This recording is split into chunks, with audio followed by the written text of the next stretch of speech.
GS की तैयारी करते हो तो बच्चा सेल्फ जब तैयारी करता है तो उसमें किन चीजों पर उसे ध्यान देना चाहिए? जो सिलेबस में से आए हुए क्वेश्चन से अगर वो गलत हो रहे हैं तो मैं दोबारा रिवीजन करता था उसी उन्हीं टॉपिक्स की। ठीक है। और कुछ नए आ रहे हैं, मेरे को लग रहा है कि 2-3 मॉक में वही सेम टाइप के क्वेश्चंस मतलब रिवाइज हो रहे हैं, वो दोबारा आ रहे हैं, तो मैं उस टॉपिक्स को भी कर लेता हूँ। वो कैप को याद करने का बेस्ट तरीका क्या है तुम्हारे हिसाब से? अच्छा, रीजनिंग में क्या थी तेरी स्ट्रेटजी? सर जैसे रीजनिंग में स्टार्टिंग में अटेम्प्ट कैसे करते हैं, जैसे कोडिंग डिकोडिंग है, अगर बच्चों को ये नहीं पता होगा ए का के का 11 कोड है, ये याद नहीं है तो फिर तो टाइम अपने आप ही ज्यादा लगेगा। जो पहली बार नया बच्चा इस समय कोचिंग लेने की सोच रहा होगा या तैयारी करने की सोच रहा होगा तो उसे तो कुछ गाइड करना चाहेगा।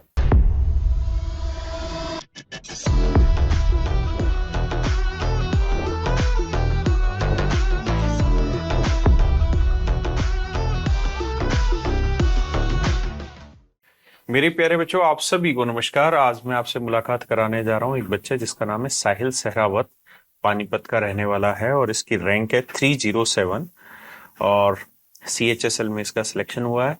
तो आइए जानते हैं इसके बारे में, इसकी पूरी जर्नी को। तो साहिल भाई, पहले बता कहाँ से पढ़ा है, पहले वो चीजें बता। ग्रेजुएशन कहाँ से की और किस स्ट्रीम से की? सर ग्रेजुएशन मैंने रामदास कॉलेज से करी थी, फिजिक्स ऑनर से। 2022 में सर मेरी ग्रेजुएशन कंप्लीट हो गई थी। अच्छा, फिर मैंने एसएससी की तैयारी शुरू करी सर। 2022 में? तो स्ट्रीम क्या थी तेरी? Physics honours. तो फिर तूने SSC का क्यों सोचा? सर थोड़ा यूपीएससी की तरफ ध्यान था, अच्छा, तो उसके बाद धीरे धीरे फिर अच्छा, लगा यूपीएससी की तरफ ध्यान गया कब और कैसे गया? 22 में गया था सर। रीले देख के या कुछ और? नहीं, रील वगैरह देख के नहीं सर, थोड़ा था भाई हार्ड वर्क कर लेंगे, हाँ। और वो तो चलो बाद की बातें, अगर होगा या नहीं होगा। तो फिर तूने यूपीएससी ट्राई किया?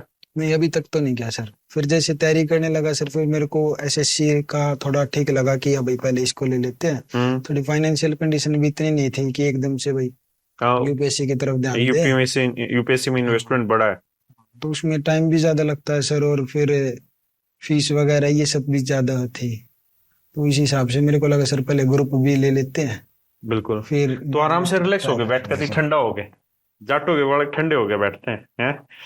तो ये बता, हाँ ठीक बात है, यूपीएससी की भाई 1.5 लाख रुपए तो फीस ऑफलाइन की। हाँ, ये बात। और फिर आज के टाइम में देखो, कहने की बात कुछ भी हो, लेकिन यूपीएससी 5 से 6 साल ले जाती है एक बच्चे का। मिनिमम है 3 से 4 साल तो यूपीएससी का खींचना। तो इसलिए सर थोड़ा बैकअप भी रह जाएगा, बैकअप भी रह जाएगा और इसको ट्राई गरीब और साधारण परिवार का जो बच्चा होता है वो दोनों चीजें देखता है, परिवार की परिस्थितियां भी और भाई आने वाला वक्त को भी देख के चलता है। तो तूने फिजिक्स ऑनर्स की तैयारी की, उसका कुछ फायदा मिला एसएससी की तैयारी करते वक्त? सर ये है, थोड़ा प्रेशर हैंडल करना आ गया, वो पढ़ाई थोड़ी सी हार्ड होती है ना। हाँ, फिजिक्स ऑनर्स की तो थोड़ा साइंस बैकग्राउंड से था, थोड़ा इजी हो गया। मैथ वगैरह में भी अच्छी पकड़ थी थोड़ी। और अभी तेरा स्कोर क्या था अलग अलग सब्जेक्टों में CHSL में? सर वो देखना पड़ेगा, ओवरऑल 340 था सर मेरा स्कोर। हाँ, अभी सीजल की दिया हुआ है? हाँ, दिया था। सीजल में क्या स्कोर आ रहा है? सर 345 है। 345 आ जाएगा तेरा नंबर। 345 अच्छा स्कोर है। तो CHSL में मैथ में क्या स्कोर था तेरा?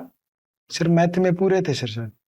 अच्छा साहिल, ये बता, जब तेरा इससे पहले तो कोई सरकारी नौकरी नहीं लगी? नहीं सर, ये पहली सरकारी नौकरी। और घर में कौन कौन है? सर घर में मेरी 3 सिस्टर्स हैं। अच्छा। वो मेरे से बड़ी है और मैं चौथे नंबर पर हूँ। अच्छा, अकेला है जी। फिर तेरा वाजिब रीजन था यूपीएससी छोड़ के एसएससी की तरफ जाना, वाजिब रीजन। और फादर साहब? सर मेरे फादर ड्राइवर है डीपीएस पानीपत स्कूल में। अच्छा। और माता जी हाउस? ये बात बिल्कुल सही है। तो अब ये बता कि जब तेरे घर से पहली सरकारी नौकरी है तेरी? हाँ जी सर। तो जिस दिन रिजल्ट आया उस दिन सिचुएशन क्या थी और रिएक्शन क्या थे पेरेंट्स के और तेरे? सर ठीक थे, खुश थे सर सब। सबसे पहले रिजल्ट तूने किसको बताया था? सर पहले मेरी मम्मी के साथ बैठा था मैं।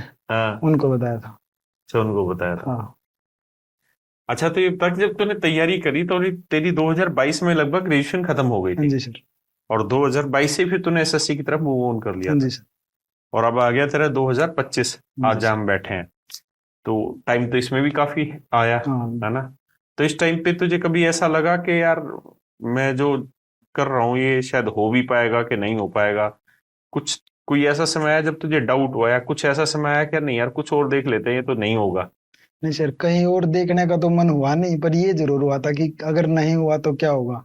फिर थोड़ी देर के लिए होता था, एक दिन हो गया, 2 दिन हो गया, अच्छा, फिर वो कोई ऑप्शन हुआ यार इतने इन्वेस्ट कर दिया तो अब तो छोड़ना ही क्या है, छोड़ना ही क्या। फिर अपना लगा रहे।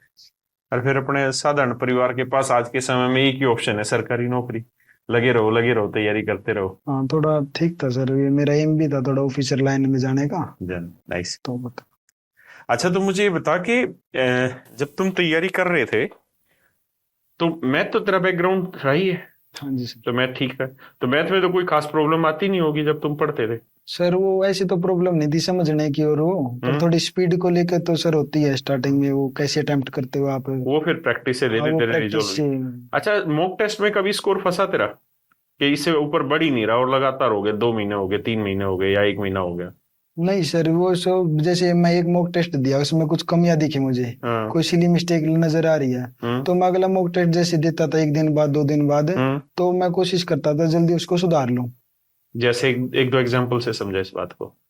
जैसे सर कोई वो टॉपिक है, जैसे ज्योमेट्री है, ज्योमेट्री का सर्कल हो गया, कोई टॉपिक है मेरे को, सर्कल ही ले लेते हैं। हाँ, मेरे से वो समझ में नहीं आ रहा, मतलब या कुछ उससे अटेम्प्ट क्वेश्चन गलत हो गया या टाइम या लग गया। टाइम ज्यादा लग रहा, मेरे को 2 मिनट लगी या 2 से ज्यादा लगी, तो मैं उस चैप्टर को दोबारा से रिवीजन करता था उसकी, पूरे चैप्टर की। हाँ पूरे चैप्टर की साथ साथ रिवीजन चलती थी, फिर मॉक देता था, फिर उसमें वो कमियां ठीक हो जाती थी, और कोई टॉपिक में कमियां नजर आती थी तो दोबारा चैप्टर रिवाइज करने लग जाता उसी का।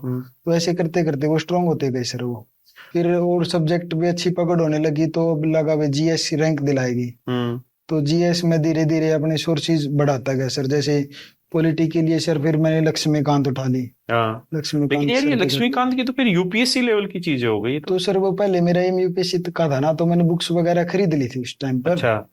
वो स्टार्ट करने ही वाला था, फिर मेरे को लगा ठीक है भाई उसके साथ इसकी भी हो जाएगी, टाइम थोड़ा ज्यादा लग जाएगा कोई बात नहीं जीएस में, पर ये अंडरस्टैंडिंग बन जाएगी अच्छी। समझ गया। फिर मार्क्स तो पीवाई क्यूज तो ले चलो होते हैं, पर कुछ क्वेश्चन ऐसे भी होते हैं जो आपको ओवरऑल अंडरस्टैंडिंग बेस पर आते हैं, मैं चलो वो भी अटेम्प्ट हो जाए। अच्छा, तो तेरे सीजीएल में भी 345 मार्क्स आ रहे हैं और ये बहुत अच्छा स्कोर है।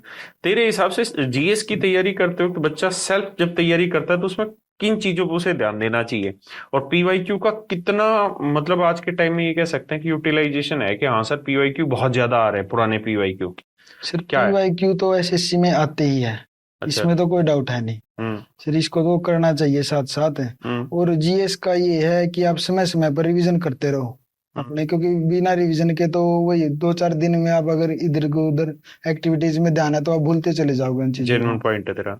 मॉक लगाओ और टॉपिक्स को धीरे धीरे बढ़ाते जाओ, एक बार अच्छी तरह टॉपिक याद हो गया तो उसमें थोड़ा थोड़ा करके ऐड ऑन करते अब जाओ। इसी चीज को तू मॉक टेस्ट के साथ जीएस से रिलेट करके बता कि जीएस में जैसे तूने मान लो मॉक टेस्ट दिया और उसमें 25 में से तेरे 16 ही सवाल ठीक हुए, तो उसमें क्या एनालिसिस करता था फिर?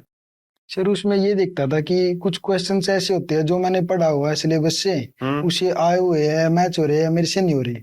और एक तो बिल्कुल रिलेवेंट क्वेश्चन होते हैं कि पीछे तो जाने का कोई मतलब है नहीं। Genuine point.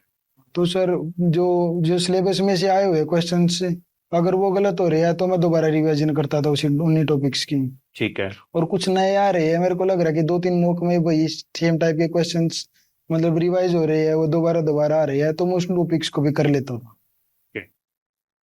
तो ऑलमोस्ट जीएस तूने इसी तरीके से सेल्फ तैयारी अपना करता रहा और मॉक टेस्ट के दम पे बुक्स बढ़ाता गया सर धीरे धीरे, अपनी जो यूपीएससी की स्टैंडर्ड बुक्स है, old NCERT, new NCERT, spectrum, ये सब करता गया और अपना पीवाईक्यू लगाए एसएससी के, फिर मार्क्स बढ़ते ही चले गए सर। तो अभी सीजीएल में जीएस में तेरे लगभग कितने ठीक होंगे? सर उसमें मेरे 41 मार्क्स है। अच्छा, और इंग्लिश की स्ट्रेटजी बता क्या थी तेरी? सर इंग्लिश की एक कोचिंग ली थी कि सेल्फ तैयारी की थी? कोचिंग वगैरह तो नहीं ली थी सर। तुम्हें सर एक दोस्त है उन्होंने बताया था कि मिरर ऑफ कॉमन एरर्स की बुक आती है। Mirror of common errors. हाँ, मैंने भी उसी से तैयारी करी जो थी, तो मेरा सिलेक्शन हुआ था। हिस्सा है ना पहले वाला वही मोर देन इनफ होता है। और जो मॉक में पीवाईक्यूज में जो आ रही है उसकी एक अलग रजिस्टर बना लिया था। जैसे इस बात को बताइए थोड़ा सा, मॉक में जो पीवाईक्यू आ रहा है इसका अलग रजिस्टर बना लिया, ऐसे तो बहुत सारे पीवाईक्यू होंगे। नहीं, सिर्फ वो कैब के लिए बना। अच्छा, सिर्फ वो कैब के लिए। अच्छा, मुझे एक चीज ये बताना कि वो कैब को याद करने का बेस्ट तरीका क्या है तुम्हारे हिसाब से? सर तरीका एक तो अगर आप सुबह सुबह उठ रहे हो फ्रेश माइंड से, अपने 400-500 वर्ड याद कर लो, कुछ पेजेस है भाई यहाँ से इतने तक करने हैं मेरे को, वो याद कर लो। याद करते थे या पढ़ते थे बस?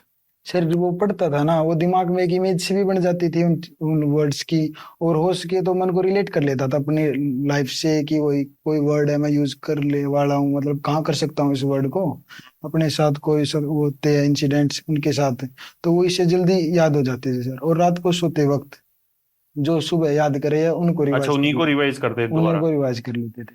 तो ऐसे और डेली लगभग कितने घंटे पढ़ता था? सर बस पढ़ता ही था सर, मैं अपना खाना खा लिया, घर का कुछ काम हो कर लिया ना, तो अपने आप ही किताबों पे ही रहता था सर। लाइब्रेरी में या घर पे? घर पे ही था। तो पानीपत में तो लाइब्रेरी भी होगी, है या सर, गांव में था मैं तुम्हारा? गांव में था सर, हाँ, तो करम्स गांव गांव में तो में था। लाइब्रेरी नहीं होगी।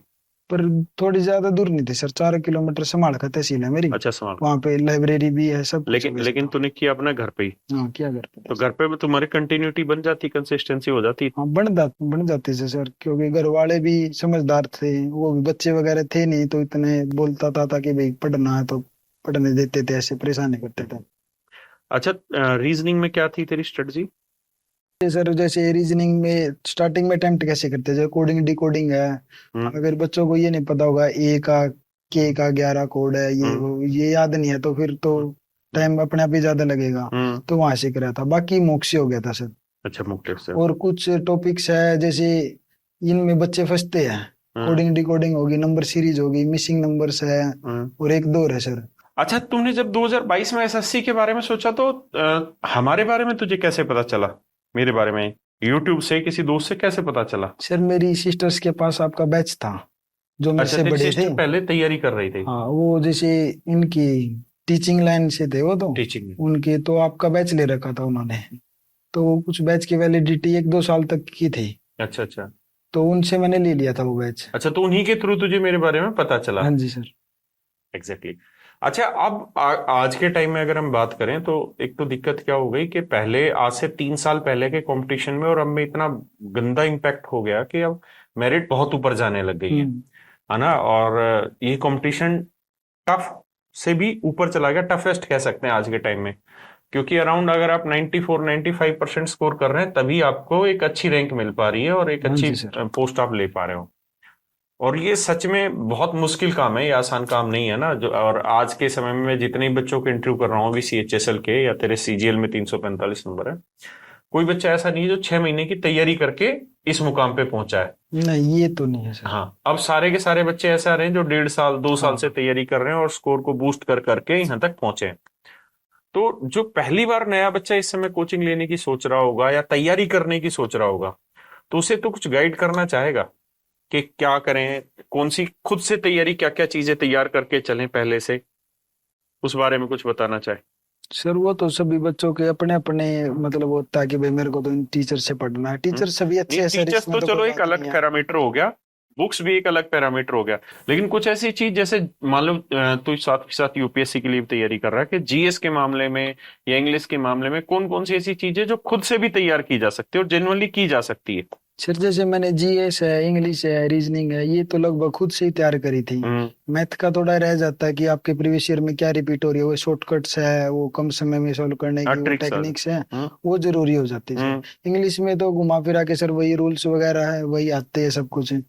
जीएस का कंटेंट ही वही होता है, उसमें कोई चेंज नहीं, अगर हिस्ट्री है तो हिस्ट्री वही रहेगी, उसमें तो कोई चेंज होगा नहीं।